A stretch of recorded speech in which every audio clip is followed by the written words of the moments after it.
नमस्कार दोस्तों, स्वागत है आपका टेन मार्केट्स में। और इस वीडियो में हम दोस्तों बात करेंगे nominal GDP versus real GDP. दोनों में डिफरेंस क्या है ये हम इस वीडियो में जानेंगे। तो सबसे पहले हमें दोस्तों पता होना चाहिए कि एक जीडीपी क्या होती है।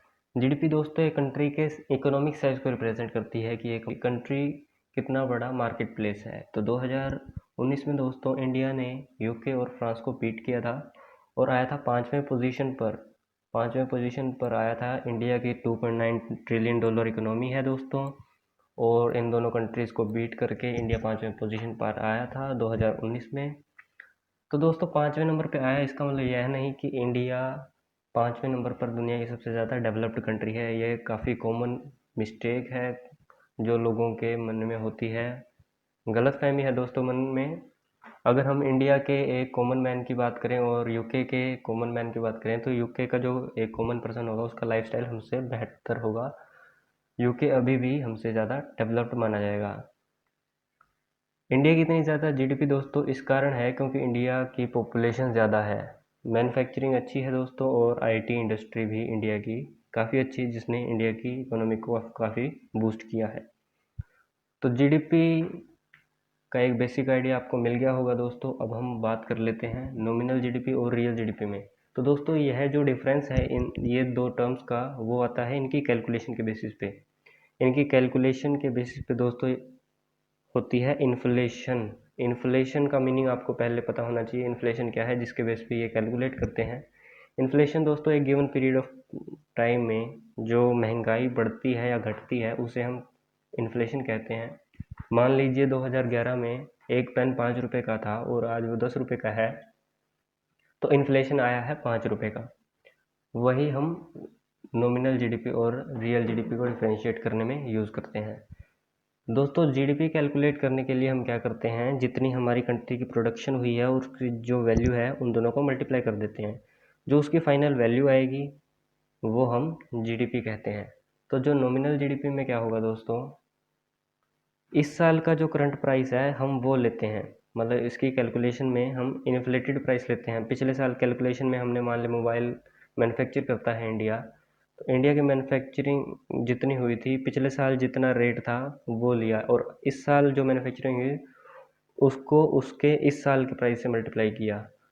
लेकिन रियल में क्या होगा, हम एक बेस ईयर लेंगे। अब हमारा बेस ईयर है वो 2011-12 है, तो 2011-12 में जो प्राइसेस थे इंडिया के वही प्राइसेस हम अब भी लेते हैं, मतलब इन्फ्लेशन को हम काउंट नहीं करते रियल जीडीपी में। तो इससे फ़र्क क्या आता है दोस्तों वो हम बाद में बात करते हैं। पहले हम एक बार एग्जांपल के तौर पे दोबारा समझते हैं इनको। मान लीजिए 2019 में दोस्तों इंडिया ने प्रोड्यूस किए थे 10 मोबाइल। अब 10 मोबाइल दोस्तों प्रोड्यूस किए और हर मोबाइल की मान लीजिए वैल्यू है 10,000 रुपये। तो जो जीडीपी वैल्यूएशन ऐड हुई इंडिया की 2019 में वो हुआ दोस्तों 1,00,000 रुपये का। मल्टीप्लाई करना आपको आता होगा। अब क्या हुआ दोस्तों, 2020 में भी इंडिया ने 10 ही मोबाइल प्रोड्यूस किए, लेकिन इस बार जो मोबाइल का प्रोडक्शन का जो कॉस्ट हुआ वो महंगा हुआ इन्फ्लेशन की वजह से, जिसके कारण इंडिया में हर मोबाइल की वैल्यू 12,000 हो गई। तो क्या होगा दोस्तों, इस बार जब हम 12,000 को 10 से मल्टीप्लाई करेंगे तो इस बार वैल्यू एडिशन होगा वो 1,20,000 का होगा। लेकिन रियलिटी में आप देख सकते हो इंडिया की जो रियल मैन्युफैक्चरिंग कैपेसिटी है वो अभी भी 10 मोबाइल की थी और पिछले साल भी 10 मोबाइल की थी।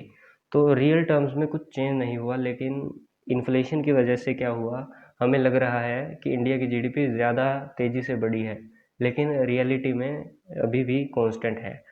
यही चीज़ है दोस्तों, इन्फ्लेशन की वजह से कभी गड़बड़ हो जाती है तो हम रियल जीडीपी ही लेते हैं। आप देख सकते हो दोस्तों, इंडिया का एग्जांपल लिया है मैंने प्रीवियस ईयर्स। जो ये नीली लाइन है वो हमारी नॉमिनल जीडीपी रिप्रेजेंट कर रही है, और जो लाल लाइन है वो हमारी रियल जीडीपी रिप्रेजेंट कर रही है। आप देख सकते हो इंडिया में नॉमिनल जीडीपी हमेशा से ज़्यादा रही है रियल के मुकाबले। एक बार तो 2010 के आसपास इंडिया 20% के रेट से नॉमिनल जीडीपी ग्रो हुई थी, और उसी साल रियल जीडीपी अराउंड 8 से 9% थी। तो दोस्तों इतना भारी चेंज किस वजह से आया, यह चेंज दोस्तों इसलिए आया क्योंकि आपको याद होगा 2010-11 के टाइम के आसपास इंडिया में जो इन्फ्लेशन था, महंगाई थी, वो काफ़ी ज़्यादा थी, जिसकी वजह से इन्फ्लेशन की वजह से नॉमिनल जीडीपी हमारी बढ़ी है, लेकिन रियलिटी में हमारी ग्रोथ इतनी हुई थी। आप देख सकते हो यहाँ पर रियल और नॉमिनल दोनों कम हुई हैं। ये आपको याद होगा दोस्तों, 2008 का स्कैम हुआ था, काफ़ी मार्केट डिप्रेशंस आए थे पूरी दुनिया में। ये वही टाइम है, हमारी जीडीपी भी उस टाइम गिरी थी, अराउंड 4-5% थी। तो आप देख सकते हो दोस्तों, हमारी नॉमिनल जीडीपी हमेशा से ज़्यादा रही है। ये भी आप पढ़ सकते हो, बेस्ड ऑन 2011-12 सीरीज़ हमारे रियल जीडीपी डाटाज है वो 2011-12 के बेस पे है। अगर दोस्तों हमारी महंगाई दर नेगेटिव में होती, यानी इन्फ्लेशन की जगह हमारा डिफ्लेशन होता कंट्री में, यानी कि रेट बढ़ने के बजाय घटता, मान लीजिए मोबाइल का प्राइस 10,000 से 8,000 हो जाता, तो हमारा 80,000 हो जाता, नॉमिनल जीडीपी बढ़ता उस एग्जाम्पल में।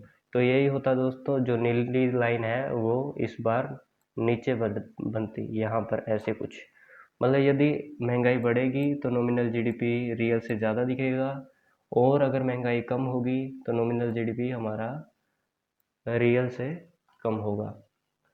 ये नॉमिनल और रियल में डिफरेंस है। नॉर्मल हमेशा रिलेटिव रहेगा रियल के। So that's all for this video guys. ये वीडियो आपको होप करता हूँ अच्छी लगी होगी। अगर आपको कोई भी डाउट है इस टॉपिक में, आपको कुछ भी जानना है, या कोई और टॉपिक है जो आप चाहते हैं कि जिस पे वीडियो बनाई जाए, तो आप हमें कमेंट ज़रूर कीजिए, उस पर वीडियो बन जाएगी। अगर आपको ये टॉपिक डिटेल में समझना है काफ़ी अच्छे से और पीडीएफ चाहिए, तो आप हमारी वेबसाइट को विजिट कर सकते हैं, 10markets.in। लिंक आपको डिस्क्रिप्शन बॉक्स में मिल जाएगा। थैंक्स, और अगले वीडियो तक stay safe and stay fit.